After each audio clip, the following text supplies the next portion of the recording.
Hi friends, ఈరోజు మనం మామిడికాయ కోతకు వచ్చాం అన్నమాట. ఈ చెట్లు చూస్తాక మట్టుగా చూడండి ఒకసారి. చెట్లు బడా చెట్లు. మేము ఇన్ని సంవత్సరాలు బట్టి మామిడికాయ వస్తున్నాం కానీ ఇంత పెద్ద చెట్లు చూడలేదు. ఈ చెట్లు ఎక్కడ ఆ కుర్రోడు అయితే చూడండి ఎంత కష్టపడుతున్నాడు. వాసు ఆ కుర్రోడు పేరు. అది అటుపక్క చెట్టు పుల్లయ్య అని ఉన్నాడు, ఎక్కడ కనపడతలేదు. అటుపక్క చెట్టుగా కనపడకుండా అంత గ్యాప్ ఉందన్నమాట. ఈ ఆకులు ఈ కాయలని కోసేసామన్నమాట. ఇదిగోండి కాయలు చూసారు. అసలు ఒక్కొక్క కాయ ఎంత ఉందంటే పెద్ద పెద్ద కాయలు అనమాట. ఇవి మామిడికాయలు. చాలా కష్టపడిగా వస్తున్నాం ఫ్రెండ్స్.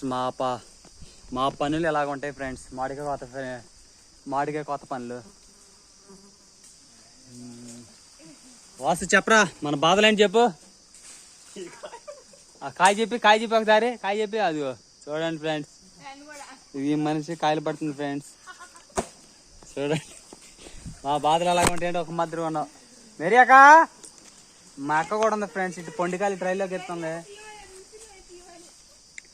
పుల్లయ్య గారు, అసలు నువ్వు కనపడతలేదు ఎక్కడా. చివరికి ఎక్కేసివా. చూడండి ఫ్రెండ్స్ మామిడికాయలు చూడండి ఫ్రెండ్స్. చెట్టు చూడండి, చెట్టు చాలా పెద్దగా ఉంది. నేను చూడండి మా బాధలు చూడండి. లైక్ చేయండి, షేర్ చేయండి. ఇన్ని వీడియోలు పెడుతున్నాం. సబ్స్క్రైబ్ కూడా చేసుకోండి. Okay bye.